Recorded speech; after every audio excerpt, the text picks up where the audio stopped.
everybody, and welcome to another fabulous, fun episode of She's Game Obsessed. I am your host, Jill, and we're getting through this NFL season. I do wish it was going slower, but nonetheless, it is week 8. We had week 7, and week 7 was a good one. I enjoyed the games. I think, there's something to be said. Unfortunately, there's a lot of injuries, and you never want to see injuries, but we're starting to get to that point where football is fun and it seems normal and teams are getting into their groove and we're getting places. So, with that being said, heading on into week 8, we're going to take a look at a couple of games. The first game I want to look at is the Giants at the Seahawks. So, we'll start with the visiting team. This is a long road trip, a second straight road trip for the Giants. And breaking news happened right as I was getting ready to film. Kadarius Torrey. Oh my goodness, I can't say his name. I'm really sorry for butchering it. The wide receiver, first-round draft pick last year, has been traded to the Chiefs for conditional third and sixth round picks for the Giants. I was about to say Jets, the other New York team. But they're also dealing with some injuries on that offensive line for the Giants. The Giants' games this season have been decided by one score. The Giants love to capitalize on opponents' late mistakes. Brian Daboll loves his adjustments at halftime. They come out that second half. They look great. And one of the most notable games we can look at is the Ravens game. They came out of that half and played ugly but good football. Along with all of that, they keep the score down. No one has scored more than 27 points in a Giants game this season.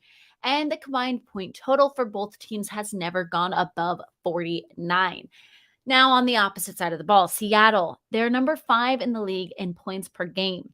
The Seahawks are second in total points, tied for second in yards per play, 8th in rushing yards, and number 1 in the league in yards per rushing attempt. The Seahawks can clearly run the ball, and it's no secret the Giants defense can't stop the run that well. So I expect to see the Seahawks using a lot of ground and pound. The Giants do have a healthy veteran with Saquon Barkley, and let's be real, Danny Dimes is not afraid to use his legs. The Seahawks do have their rookie Kenneth Walker, and like I was even saying, it's going to be ground and pound for both teams, I think. We're really going to see. But the Seahawks have home field advantage. Giants are coming off of a tough road victory, and they're on the road again, taking a long trip. So I'm going to take the Seahawks in this one. The next game I will be looking at, the Cardinals and Vikings. So this is, I think, going to be a defining game for both of these teams in the fact that, yes, Arizona played and looked much better playing against the Saints, but also it's the Saints. The Vikings are going to be a real challenge. Arizona offensively is holding an average of 121 yards rushing, which is about 13th in the NFL. The Cardinals also have an average of 22.3 points per outing. Defensively, they have allowed 708 running yards through the 7 games. Cardinals are also sitting at 27th in the NFL in relation to the opposition scoring, giving up 25 points per game, an average. Now, through the air, the Cardinals have allowed little over 1,800 yards. They are ranked 29th in the NFL for that. They're giving up approximately 258 yards per game through the air as well. So I'm looking at them thinking, what better team to play than the Vikings, who are coming off of a bye week. We are rested. We are ready to go. And right before that bye, they pulled off a big W against Miami. They're 5-1 at the top of their division. I'm looking at Kirk Cousins and Dalvin Cook to have big days. Against the Dolphins, Dalvin Cook ran the football 13 times for 77 yards, finishing the game with 5.9 yards per carry. Justin Jefferson was also a featured target, no shock there, and he got 6 balls for 107 yards. Kirk Cousins, he had 2 touchdowns that day. He had 175 yards. 20 for 30 on passing, and his quarterback rating was a lovely 104.2. So, nonetheless, the Vikings are the better team here. I'm maybe being easy and taking the Vikings, but the Cardinals have not done a single thing to me yet this season to prove that they are worth me saying they're going to beat the Vikings. And that's just the short end of it. So, defining game. If the Cardinals show up and look really good and pull off a W, it will definitely change the way I look at them. But looking at this game, Vikings are the team to beat for the Cardinals. My last game I want to get into, Sunday Night Football. Packers at Bills. Big game. Going into the season, this game should have been a lot more fun than I think it's going to be. If you're a Bills fan, you're going to have a great game. If you're a Packers fan, it's going to be a lot. They're having massive issues on their offense. They are definitely not utilizing their running backs. They're passing way too much to wide receivers who are just not getting the job done. And they're trusting them way. Aaron Rodgers, what are you doing? You're trusting these guys way too much. They don't have what you need. The Packers faced the Washington Commanders last week and took an L, 23-21. Rodgers went 23 of 25 with 194 passing and 2 touchdowns. So those numbers on paper look great, but when you watch the game, that game was not great, and they haven't been great. He did have a quarterback rating of 99 and walked away with no interceptions. Alan Lazard held an average of 9.2 yards per reception and totaled 55 yards on 6 of those receptions. Aaron Jones was the best rusher, which was good because I had him on fantasy. So thank you, Mr. Jones. But the Counting Crows could not write for just how bad that Packers offense is. So that leads me to the Bills, who I have talked about and hyped up and given all the stats in the world about the Bills. They are the team to beat for anyone in the NFL. NFC, AFC, I don't care who you are. The Bills are the team to beat. They look good on both sides of the ball. They are on their way to a Super Bowl. Honestly, I would even go as far as to say Super Bowl victory. They are coming off of a bye as well. They are rested. They average 440 yards per game. They're sitting first out of all of the teams in the NFL. They have only given up 5 touchdowns, and they're only doing 205 yards per game, giving it up defensively through the air. And I like the Bills to really show off the holes and just how dismal this Packers team is. So that's that. Moving on, I am going to pull up here your questions. The first one, I got 2 that had, so the first question I got had a couple questions and then ended off with one question where I got the same question. So this is one question broken into 2 parts. The first is, Patriots defense sucks against mobile quarterbacks. They have questions at quarterback and the offense is too hot and cold.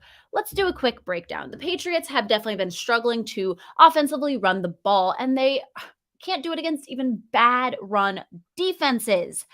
Now, Ramondre Stevenson and Damian Harris have been effective in kind of coming into the game and getting comfortable. That offensive line, though, has just not been the best in the last few weeks. It's definitely been getting better and more team-like, as I guess I would want to put it as that. But we lost David Andrews, the center, with a head injury in that awful Bears loss. Now, the defense just was disgustingly embarrassed by the Bears, the Bears on national TV, and they are motivated to bounce back. I expect the defense to come in very strong here. They have to. They actually have to, especially against a Jets team who I like. Zach Wilson. I do love this Jets team. I think they're having a great underdog year story. Everyone counted them out. But let's be real. Zach Wilson is not super effective through the air. Breece Hall going out is going to be a big deal for them. So I think there's going to be a few turnovers that the Patriots defense can capitalize on. Now, that quarterback controversy, who is going to be the QB in New England? Let's break down both of these guys really quickly.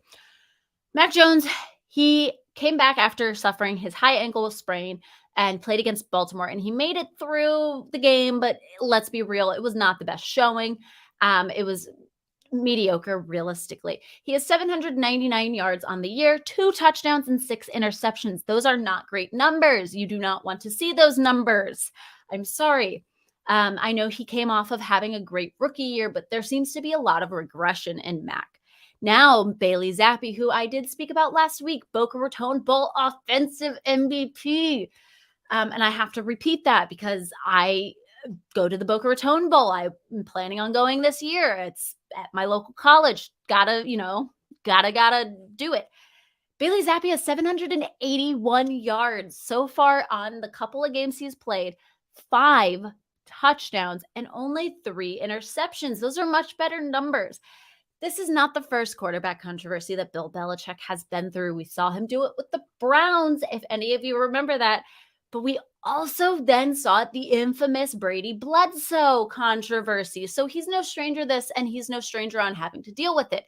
We also think, and it is not super out there confirmed knowledge, but it is very highly suspicious knowledge that Garoppolo was going to potentially be the new starting quarterback, and Brady went to Kraft and did not let that happen, and that's where we got that whole rift. So Billy B is a guy who does this. He knows how to deal with it. And to be quite honest, I think they play Mac because Mac is the guy they paid. I would not be surprised, though, to see this offseason something happen and Bailey Zappi would or does become the quarterback going into next season. Now, the next one, did the 49ers make the right call with Christian McCaffrey? I'm going to be honest, it's too early to tell. I know he played the one game and he was at that one game last week.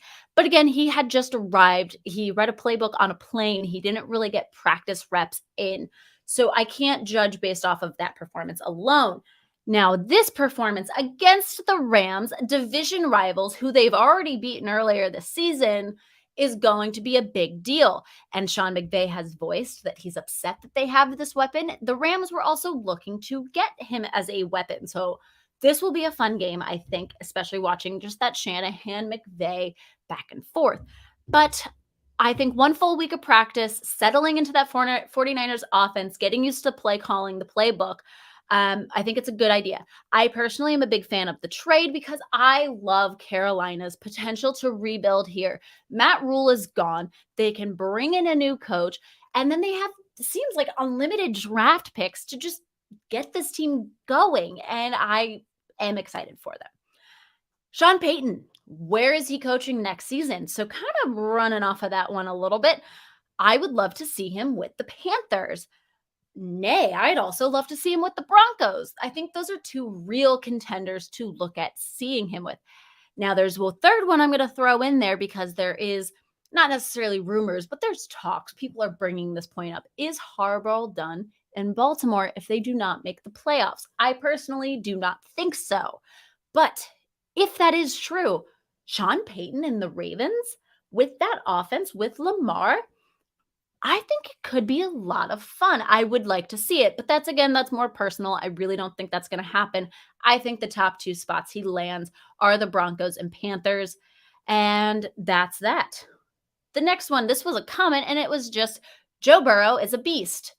Now, 2,097 yards on the season, 15 touchdowns, and only 5 interceptions, which we have to remember, 4 came in week 1 against the Steelers. So we've been pretty solid in our passing, it seems.